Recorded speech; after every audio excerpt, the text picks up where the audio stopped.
Gamers have spent $135 billion on games in 2018. But it isn't just the big name gaming companies that are making a ton of cash, it's the gamers too.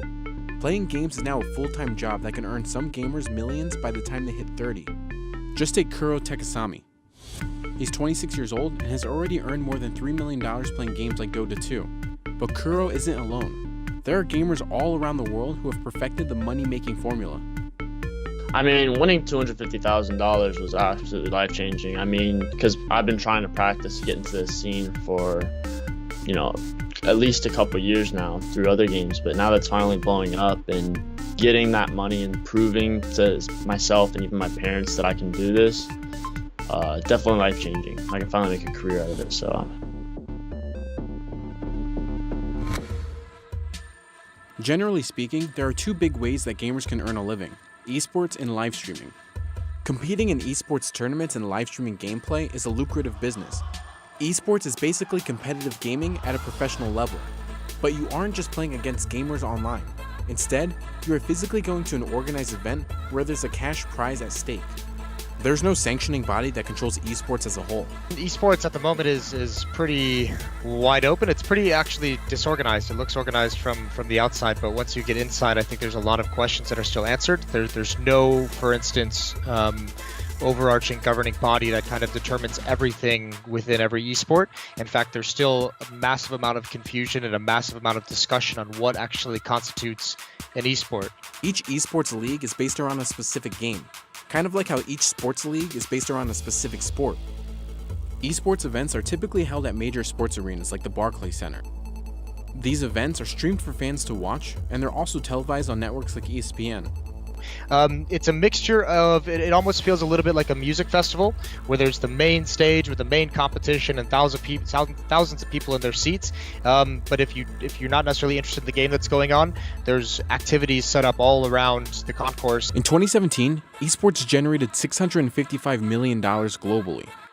And by 2021, it's on pace to make $1.6 billion.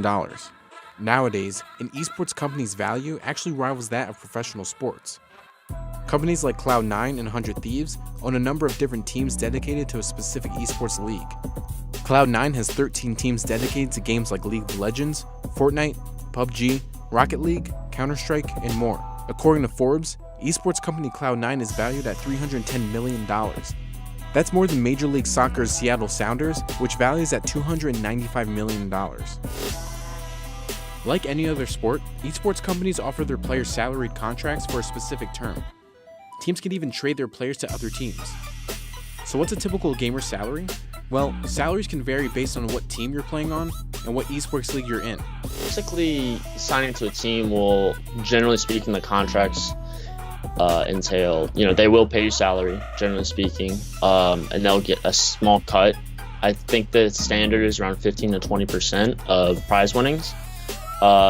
Some teams also do sponsorship deals, so if they have their own individual sponsors, you can get a cut.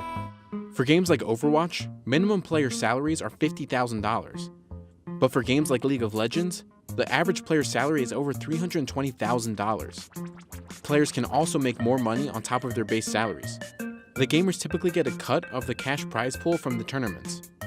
Over the years, the cash prizes at stake in esports have gotten much bigger. Multiple tournaments now offer multi-million-dollar prize pools. The largest prize pool in esports history at a single event was Dota 2's international competition in 2018. That had a total prize pool of $25.5 million. First place took home $11.2 million, and second place got $4 million. Within Counter-Strike, as far as I know, the majority of the professional teams get the majority of the prize pool, where in the past, the organization got the larger chunk of it to kind of recoup expenses. Now, players are getting the majority of the prize money that they win. I think, some organizations might take smaller cuts, like 10% or something like that, and the players split the rest, but that might vary from game to game. Red Bull, the US Air Force, and Rocket Mortgage sponsor teams in esports events in hopes of reaching esports audience of about 380 million viewers. In 2018, of esports' $900 million revenue, $353.3 million came from sponsors.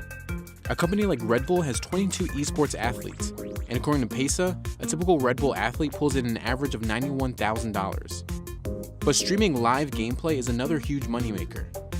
a Twitch streamer gets a lot of views. The Twitch streamers at the moment, make well more money, especially the really big ones, I think, than most competitive players do in esports. Sites like Twitch and YouTube provide gamers with lots of monetizable eyeballs. Over 850 million hours of content was watched in October of 2018, and its most watched game is Fortnite. You know, I was streaming full time for almost 3 years, but this past year streaming Fortnite, I have literally went from 80,000 followers on Twitch to over 1.6 million. And on YouTube, I went from 70,000 to now 1.2 million. So it definitely has had a huge impact on my gaming career. Unlike esports gamers, streamers make money whenever they go live. They don't have to rely on tournaments to earn cash. Streamers make money through paid subscriptions, bits, donations, ads, sponsorships, and merchandising. Fans will pay to subscribe to a Twitch partner streamer. Twitch partners are streamers that have a sizable audience and stream either part-time or full-time. So, the bigger the audience, the more money is to be earned. Cheer bits are digital goods that viewers can buy to support streamers' channels. Each bit is worth a penny. The more you buy and give it to your favorite streamer, the more money they get. Streamers like CypherPK has earned 210,000 bits from a single person during a live stream. That translates to $2,100. Then there are donations where fans can pay streamers whatever they want. Streamers can also earn revenue from ads that run on Twitch, or sponsor streams backed by brands like Scuf gaming controllers. Some gamers even have their own merch. I do have the other merch, but right now I'm just wearing the long sleeve red sweater.